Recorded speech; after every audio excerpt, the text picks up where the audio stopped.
Good morning, students. How are you? I hope you all are quite well at your homes.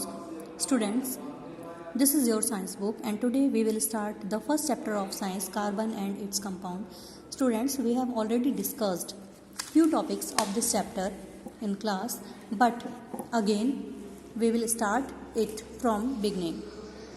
Students, the chapter name is carbon and its compound, यानी कि carbon और उसके compounds को हिंदी में कहते हैं यौगिक. Now the question arise, what is the meaning of carbon. With a simple example, यदि हम स्केच से या ब्लैक किसी मार्कर से या फिर एक लेड पेंसिल से पेपर पर एक क्या खींचते हैं, सिंपल लाइन खींचते हैं, या फिर एक लैंप को जब हम जलाते हैं तो उसकी चिमनी के अंदर एक ब्लैक सब्सटेंस जो होता है वो जमने लगता है. तो ये दोनों ही फॉर्म में क्या होता है, ये जो ब्लैक सब्सटेंस है या फिर पेंसिल का जो ग्रेफाइट्स की पेंसिल से खींचा हुआ जो एक मार्क है वो क्या है, it is a form of carbon. Carbon की ही क्या है, एक फॉर्म है. कार्बन जो है नेचर में सभी लिविंग ऑर्गेनिज्म में जो है कार्बन प्रेजेंट होता है. एक फॉर्म कार्बन की है ग्रेफाइट और दूसरी फॉर्म है डायमंड, यानी कि डायमंड जो कि शाइनी होता है वो भी क्या है, कार्बन का ही एक रूप है, कार्बन की ही एक फॉर्म है. अब तक जो 116 एलिमेंट नॉन है, ज्ञात हैं, कार्बन जो है एक ऐसा इम्पॉर्टेंट एलिमेंट है जो कि सभी लिविंग बींग्स में, इट मीन्स प्लांट्स में एज वेल एज एनिमल्स में जो है कार्बन प्रेजेंट होता है. सभी फूड स्टफ्स में ये भी प्रेजेंट होता है. एक सिंपल एक्टिविटी के हेल्प से हम इसको देख सकते हैं कि यदि हम एक ब्रेड के पीस को बर्न करें, जलाएं, तो एक ब्लैक सब्सटेंस जो है वो बनता है. वो क्या है, ब्लैक सब्सटेंस, वो ही कार्बन का ही एक फॉर्म है.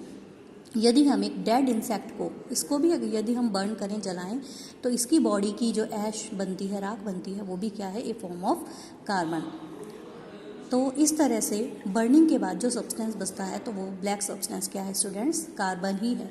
कार्बन जो है वो एक वर्ड, लैटिन लैंग्वेज का एक वर्ड जिसका नाम है कार्बो, इस वर्ड से डेराइव किया गया है. इसी वर्ड से यानी कि कार्बो से ही कार्बन जो है बना है. इसका मीनिंग क्या होता है, कोल, कोयला. लैटिन लैंग्वेज में जो कार्बो है इसका मीनिंग क्या होता है स्टूडेंट्स, कोयला, यानी कि कार्बो.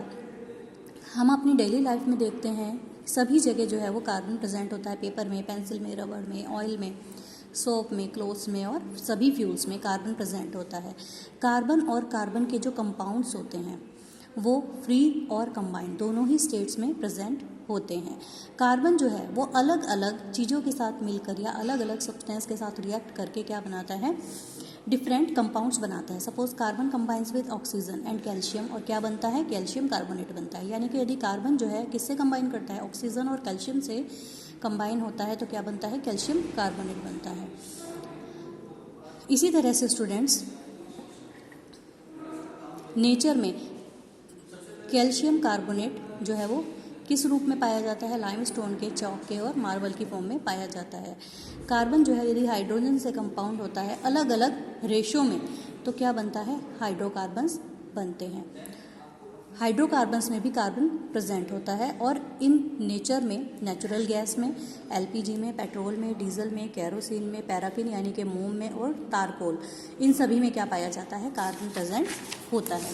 स्टूडेंट्स यहाँ पर है importance of organic compounds for living beings. Living beings की लाइफ में और जो है ऑर्गेनिक कंपाउंड्स की क्या भूमिका है, क्या उसका इम्पोर्टेंस है.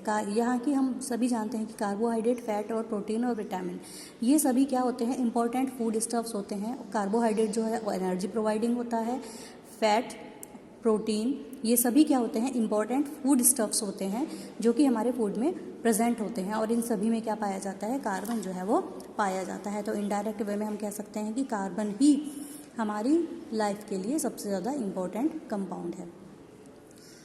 इसके बाद है students medicine, different categories of medicines, antipyretics, anaesthetics, antiseptics, antibiotics and sulpha drug. Let's explain one by one.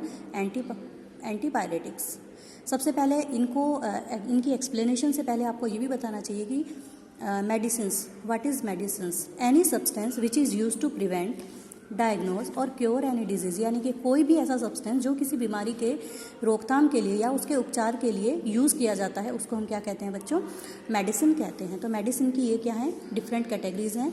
One by one in सबको एक्सप्लेन करते हैं। एंटीपायरेटिक्स वो मेडिसिन्स जो कि टेम्परेचर को रिड्यूस करने के लिए या फिर पेन को कम करने के लिए यूज़ की जाती हैं, उनको हम एंटीपायरेटिक्स मेडिसिन कहते हैं। और कुछ कॉमन मेडिसिन है, पैरासीटामोल है, कालपोल है, कॉम्बिफ्लेम है, ये सभी क्या है, एंटीबायोटिक्स हैं। एनेस्थेटिक्स जो कि अनकॉन्शियस करने के लिए मेडिसिन यूज़ होती हैं, यानी कि जिसको हम कॉमन लैंग्वेज में कहते हैं कि सुन करने के लिए किसी बॉडी पार्ट को यूज़ की जाती हैं, उन्हें हम एनेस्थेटिक मेडिसिन कहते हैं। प्रोसिन है, क्लोरोफॉर्म है, ज़ाइलोकेन है, ये सभी कैसी मेडिसिन हैं, एनेस्थेटिक मेडिसिन हैं। एंटीसेप्टिक्स कहीं पर चोट लग जाने पर उस घाव को वॉश करने के लिए, यानी कि इंसेक्टिसाइड्स या फिर जर्मिसाइड के रूप में हम जिन मेडिसिन का यूज़ करते हैं उन्हें हम क्या कहते हैं बच्चों, एंटीसेप्टिक्स कहते हैं। नेक्स्ट इज़ द एंटीबायोटिक्स, यानी कि बैक्टीरियल डिजीज के ट्रीटमेंट के लिए जो मेडिसिन यूज़ की जाती हैं उन्हें हम एंटीबायोटिक मेडिसिन कहते हैं। और सल्फा ड्रग स्पेशल कैटेगरीज है, जैसे कि सल्फापायरिडीन है, ये निमोनिया के ट्रीटमेंट के लिए यूज़ होती है।